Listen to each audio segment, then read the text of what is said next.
You want to come to see me. I just don't understand why they won't just reach out. Nobody has to be alone. Everybody that I loved or cared about me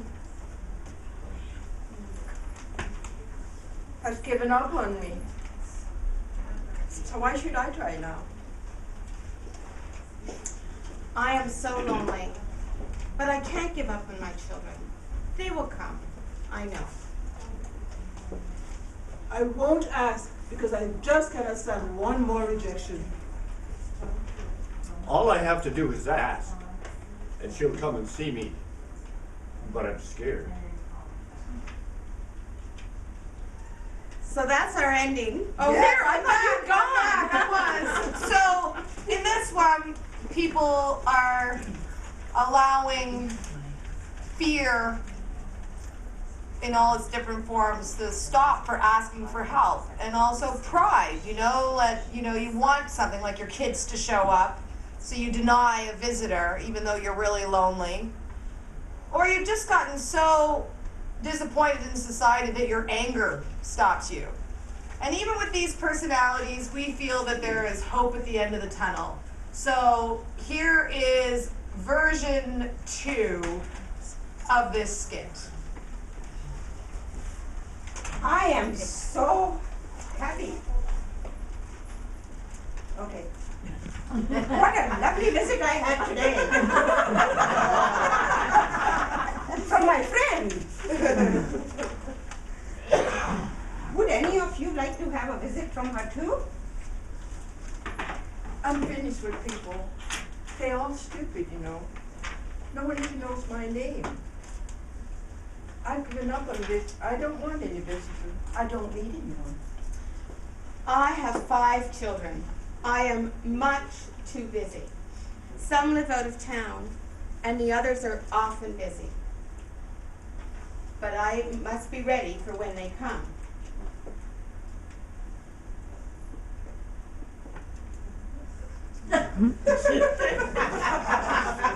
I don't care if anyone comes or not. I really don't. Who am I kidding? I've been alone this long. Why should I change things now? I don't have anyone who wants to come and see me. I'm sure she'd be much too busy to want to come to see me.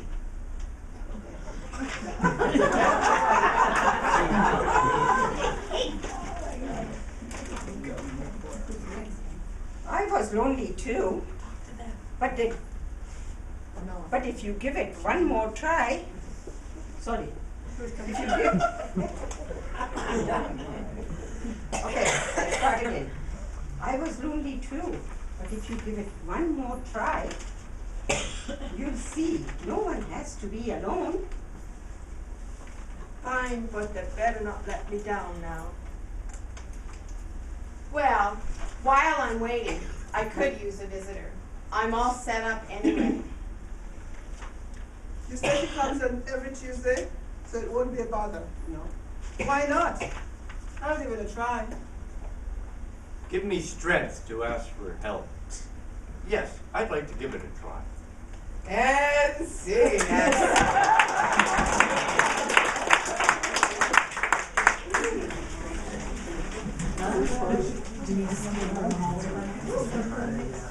So, just by a show of hands, is there anybody in here who's ever, cast included, to make it easier for everybody, is there anybody in here who's experiencing loneliness in their life right now? Yeah. So take a look around at those hands. They're important. Yes. Because, and don't forget there's the Rogus line. Even for that, you can have people coming and stopping in and visiting. It's amazing what the services that are out there that people don't know about. Are there people in this room who have gone through periods in their life where they've been very lonely? I swear if you don't all put your hands up, I just don't believe it. Never been lonely? Wow. Well, you're very fortunate. Very fortunate.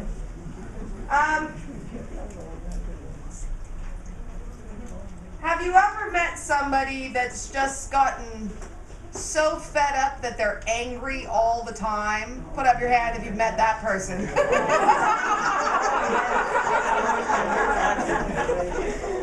which is why it's so important to do things like this, where it may seem absolutely ridiculous, which it is.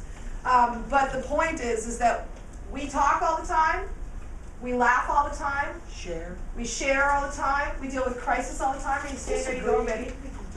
No, I'm here. Oh, wow.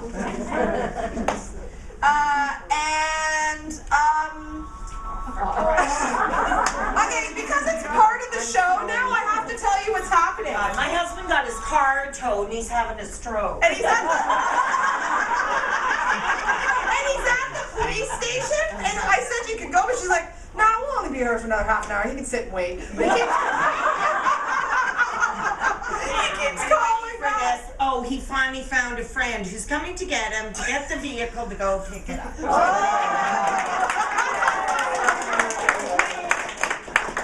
It's like he took care of himself like a big boy.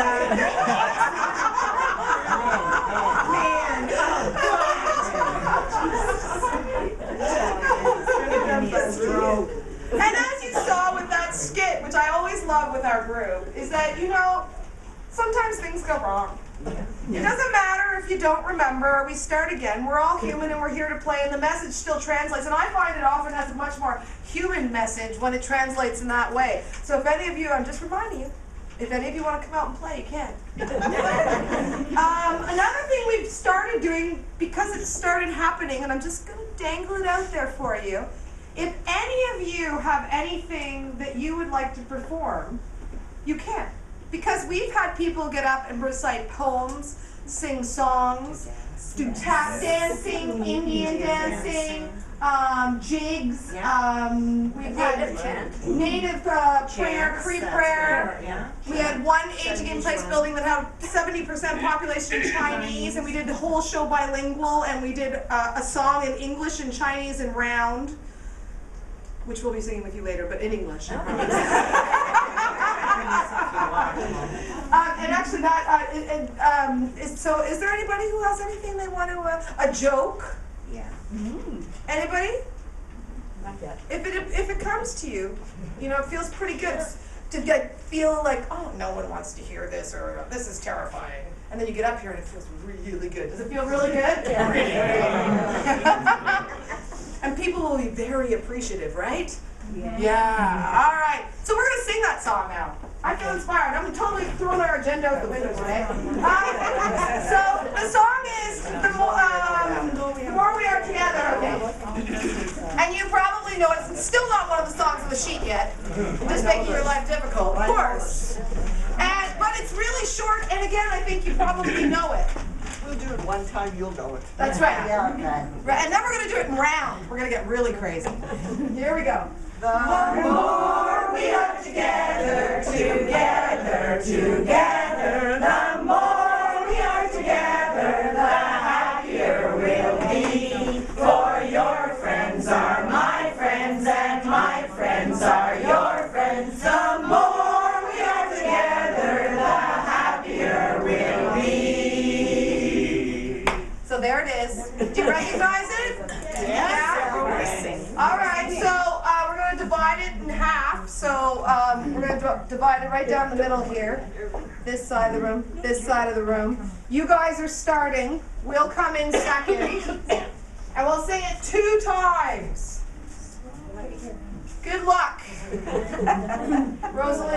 The more we are together, together, together, the more we are together, the happier we'll get. The more we are together, the higher we'll your friends. For your friends, we are my friends, and my friends are your friends. The more we are together, the higher we'll be. The more we are together, the happier we'll get. The more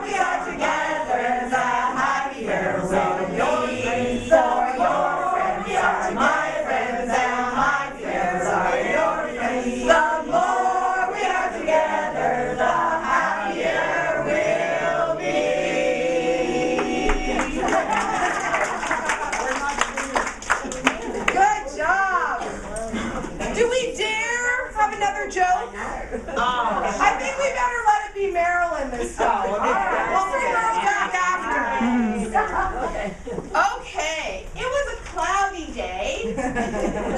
Then this young radio announcer was acting like it was a brilliantly sunny day because he was so excited to get to work. For his first interview was with an 80-year-old lady. And this 80-year-old lady had just got married for the 4th time. Like why? Anyway. So the lady sits down and she reminds him so much of his grandmother. So he says to her, I understand you just got married. She said, yes, and I'm so happy. And he says, it's for the 4th time?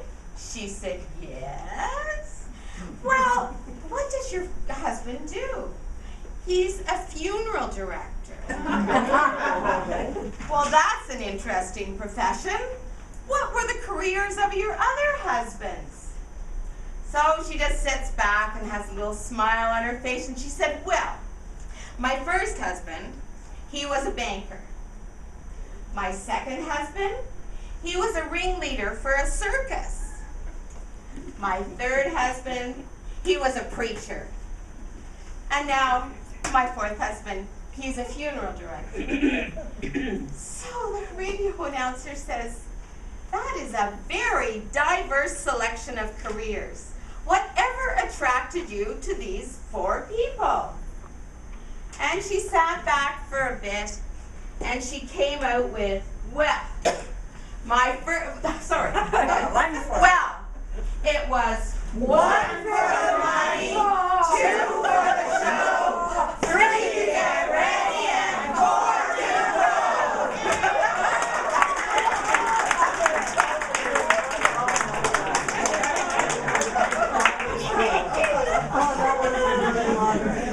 That one worked.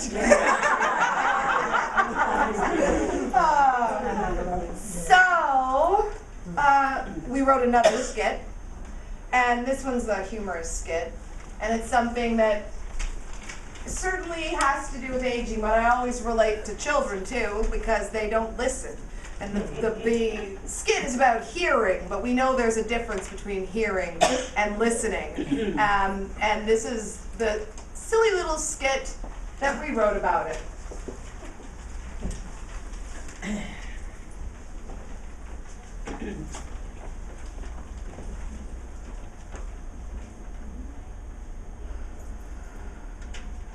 It's raining in here. We have a leak.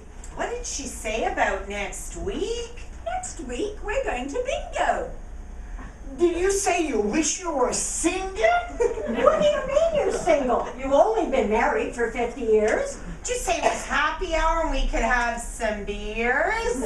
I can't drink beer. It makes me pee. Oh, okay, sure. I would love some tea. Nobody's listening. We're about to drown. I'm so tired of going round and round.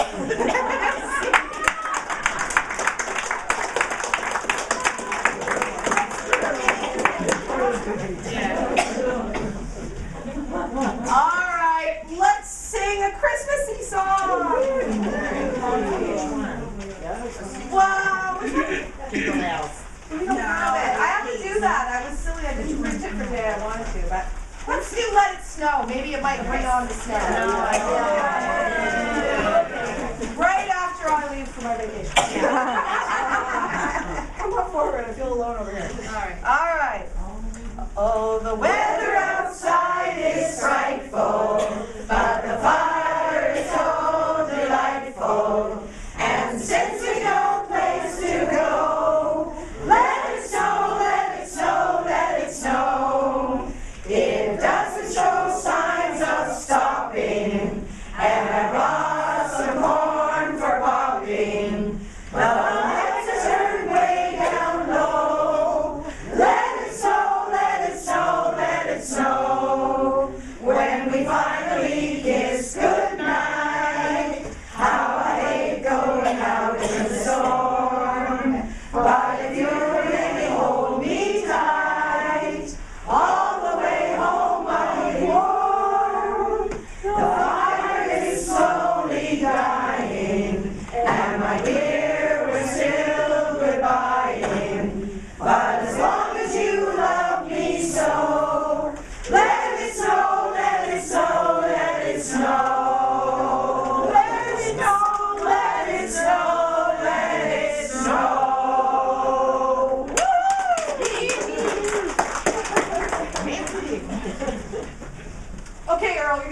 chance here. Oh my goodness. Tell some dirtier jokes, it might work. Let's see what happens. Oh my gosh, be careful. This is one about sex, okay? All right. What did you say? What did you say? Did you say you had to pee? All right, this here, it takes place, a doctor and his wife are having breakfast before he has to get out to work. But unfortunately, it breaks out into a sort of a bit of a vicious argument. And it ends up just before he slams the door, he goes out and he said, "You're not very good in bed either." Off he goes to his practice. Starts to worry a bit there around 10 o'clock. Sees a few patients and he says, "Maybe I was a bit rash. I'll have to give her a call and sort of make up." Gives her a call and the phone rings and rings and rings and rings and rings. Finally, she comes to the phone breathless. Yeah. "Where have you been? I've been on the phone trying to get a hold of you for a long time." "Well, doctor, I've been getting a second opinion."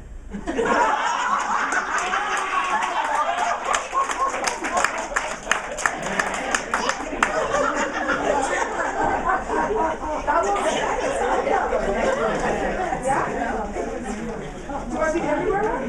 Since you're on a roll? One more? Can you do one more? Yeah? Go. On a roll. All right, this joke doesn't take place around a breakfast table. It takes place somewhere in a concentration camp. The warden comes up to the men to speak to them, and he says, "Today, I have good news, and I've got bad news." And they said, "What's the bad news first?" "The bad news," he says, "is there's no shower again this week." They're pretty depressed. "What's the good news?" "The good news, you all get a change of underwear. Peter, you change with George."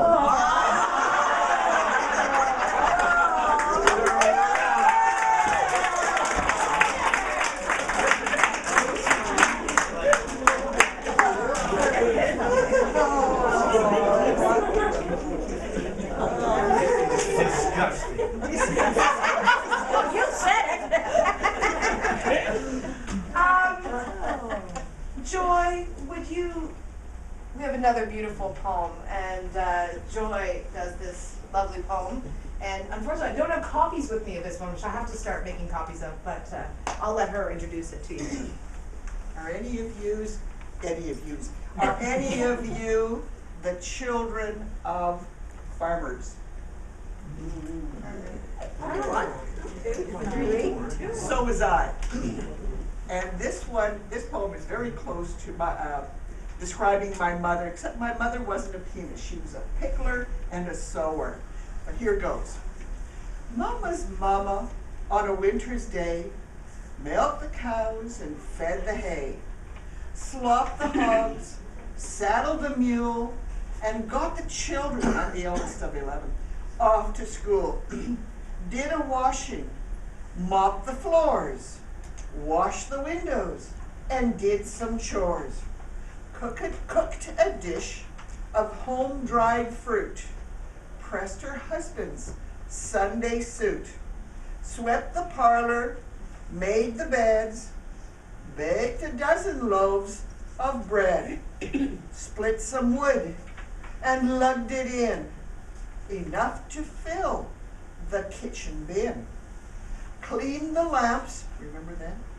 And put in oil, stewed some apples she thought might spoil, churned the butter, baked a cake, then exclaimed, "For goodness sake, the calves have got out of the pen."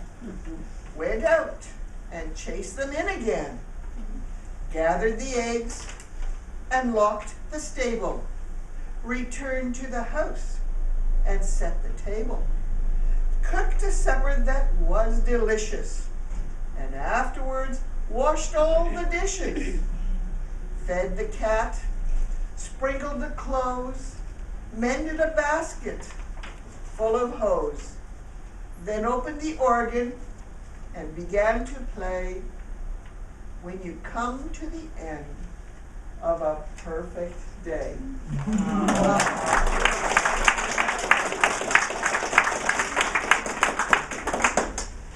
I don't necessarily think, although it is very touching, especially if you did grow up in the country, I can see in your face that, but I mean, even that idea of, that a lot of young people don't even get right now, and that idea of a hard day work being a pleasurable thing as opposed to a torture. Yeah. So, this is where I start asking you questions. Don't run. Oh, but first, had anybody come up with something they might like to perform? A poem, a joke, a song, a dance?